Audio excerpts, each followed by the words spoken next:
हूं राहुल शर्मा, आप देख रहे हैं SP9 न्यूज। स्वागत है आपका हमारे खास प्रोग्राम में। शुरुआत करते हैं प्रोग्राम की और आज मैं अपने प्रोग्राम में बात कर रहा हूं केंद्रीय मंत्री उमा भारती की। जी हां, उमा भारती का एक बहुत बड़ा बयान सामने आया है राम मंदिर को लेकर, साथ ही साथ पीएम मोदी को लेकर। क्या कुछ कहा है उमा भारती ने, मैं आपको जरूर बताऊंगा। देखिए, राम मंदिर आंदोलन का प्रमुख चेहरा रही बीजेपी नेता और केंद्रीय मंत्री उमा भारती ने राम भक्तों से कहा कि वे प्रधानमंत्री नरेंद्र मोदी के इस सुझाव का समर्थन करें कि मंदिर निर्माण के लिए कानून बनाने की मांग पर विचार न्यायिक प्रक्रिया पूरी होने के बाद ही की जा सकती है।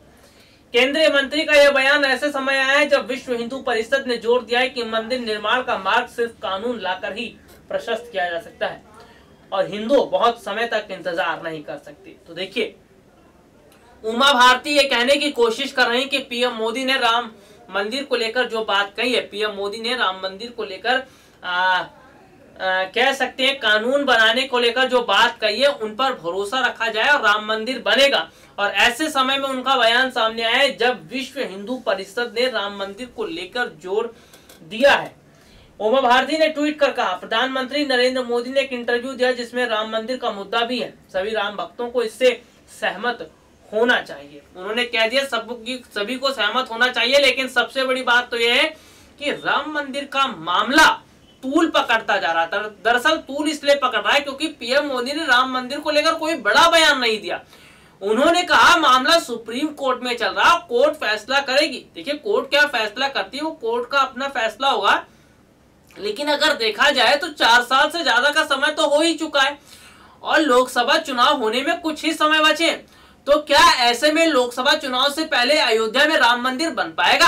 क्योंकि पीएम मोदी ने राम मंदिर को लेकर ना कोई बड़ी बात कही और छोटे शब्दों में कम शब्दों में अपनी बात कह दी। ऐसे में यह आशंका लगाई जा रही है कि हो सकता है कि राम मंदिर ना बने अयोध्या में, लोकसभा या कह सकते हैं लोकसभा चुनाव से पहले अयोध्या में राम मंदिर ना बने, क्योंकि मंदिर को लेकर मोदी सरकार ने अभी तक तो कोई बड़ा कदम नहीं उठाया। वैसे में जाहिर सी बात है थोड़े से वक्त में सरकार क्या कदम उठाएगी। तो अगर लोकसभा चुनाव से पहले अयोध्या में राम मंदिर नहीं बनता है तो साधु संतों का वोट तो आप यहाँ पर कट समझिए। साधु संत तो ऐसे वैसे ही नाराज है और साधु संत ही हराएंगे मोदी सरकार को। बड़ी खबर है, ये बड़ी बात है, अंदर की बात हम आपको बता रहे हैं कि साधु संत ही मोदी सरकार को हरवाएंगे, क्योंकि साधु संत हो गए हैं मोदी सरकार से नाराज और साधु संत मोदी सरकार को वोट नहीं करेंगे। क्योंकि अगर लोकसभा चुनाव से पहले का मामला जिस तरह से फंसा पड़ा है, राम मंदिर का मामला जिस तरह से फंसा पड़ा है, बीते दिनों यूपी में देखने को मिला था, काफी संख्या में साधु संत इकट्ठा हुए थे। कई जो संत है उन्होंने आत्मदाह करने की कोशिश की थी, तो कई जो है मोदी सरकार पर नाराज हो रहे थे कि आखिरकार सरकार सत्ता में तो आ गई लेकिन अहंकारी हो गई। तमाम तरीके की बातें संतों ने की, तमाम तरीके की बातें साधु संतों ने की। तो ऐसे में यहाँ पर हम आपको बता दें कि साधु संत की नाराजगी की वजह से अब की बार लोकसभा चुनाव में पीएम मोदी को बड़ा झटका लग सकता है। और अगर देखा जाए तो युवा और बेरोजगार और दूसरी एक कह सकते हैं कि 3 चीजें जो है मोदी सरकार को कहीं ना कहीं हरा रही हैं। युवा तो वैसे ही सरकार से नाराज है, बेरोजगार नाराज है, देश की जनता नाराज है। तो कुल मिलाकर ये देखा जाए तो यानी कि अगर देश की जनता के लिए ही सरकार ने काम नहीं किया तो जाहिर सी बात है कि सरकार को वोट किस आधार पर दिया जाएगा। साल 2014 में जब मैं आपको बता दूं कि जब सत्ता में आई थी मोदी सरकार तो कई वायदे किए गए थे और सबसे बड़ी बात तो यह है कि चुनाव जीतने के लिए बीजेपी ने उस समय कई वायदे किए थे, कई बात भी कही थी। और सबसे बड़ी बात तो देखिए ये भी है कि जिस तरह से पीएम मोदी ने साल 2014 में कहा था कि 3 करोड़ लोगों को सालाना रोजगार दिया जाएगा, और ऐसे में अगर मैं यहाँ पर देखता हूं तो आज तो 3 करोड़ तो छोड़िए, आज कुछ लाख लोगों के पास रोजगार है और करोड़ों की बात की गई थी। आपको मैं यहाँ पर एक रिपोर्ट बता दूं कि 3 करोड़ की बात की गई थी, लेकिन आज लगभग 10 से 15 लाख लोगों के पास रोजगार है।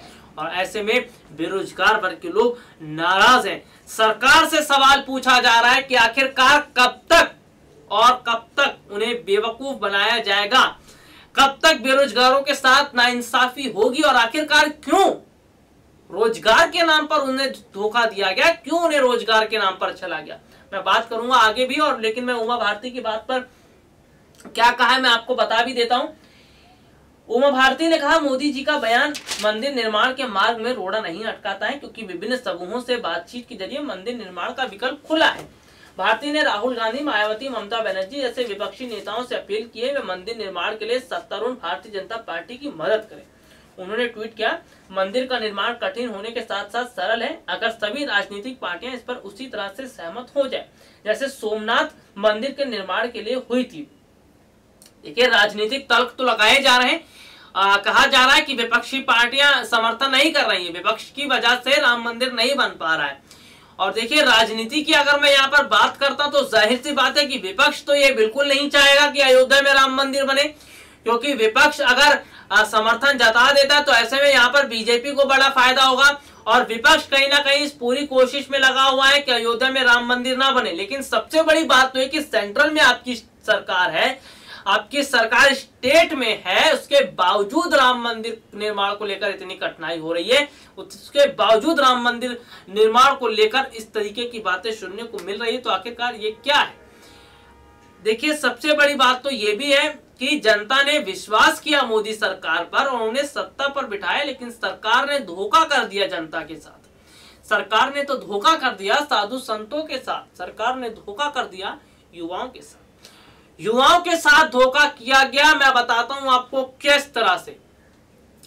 दरअसल कई राज्यों से कह सकते हैं कि कई राज्यों से जो है जो युवा वर्ग के लोग हैं, जो छात्र हैं, वो यहाँ पर आते हैं, पढ़ाई यहाँ करते हैं, यहाँ पर SSC UPSC जैसे एग्जाम की जो है तैयारी करते हैं। और सबसे बड़ी बात तो है, मैं अगर युवाओं की बात कर रहा हूँ तो युवा रहेंगे तभी देश चलेगा, और युवा के कंधों पर जिम्मेदारी दी जानी भी चाहिए और युवाओं को आगे बढ़ाना भी चाहिए। तो सबसे बड़ी बात तो मैं युवाओं की बात कर रहा हूँ। देखिए, युवा वर्ग के लोग जो ये सोच रहे थे काफी समय पहले भी और अभी भी यही सोच रहे हैं, युवा वर्ग के लोग ये सोच रहे थे कि अगर मोदी सरकार जो कई सरकारी पद खाली पड़े हुए हैं अगर उन पर नियुक्तियां करती है तो ऐसे में उन्हें बड़ा फायदा होगा और वो कहीं ना कहीं फिर से सरकार का साथ देंगे, क्योंकि सरकार ने उनके लिए काम किया। लेकिन आप यहाँ पर गौर कीजिएगा, सरकार से उम्मीद लगाई गई, सरकार पर भरोसा तो जताया गया और वोट भी दिया गया, लेकिन हुआ क्या?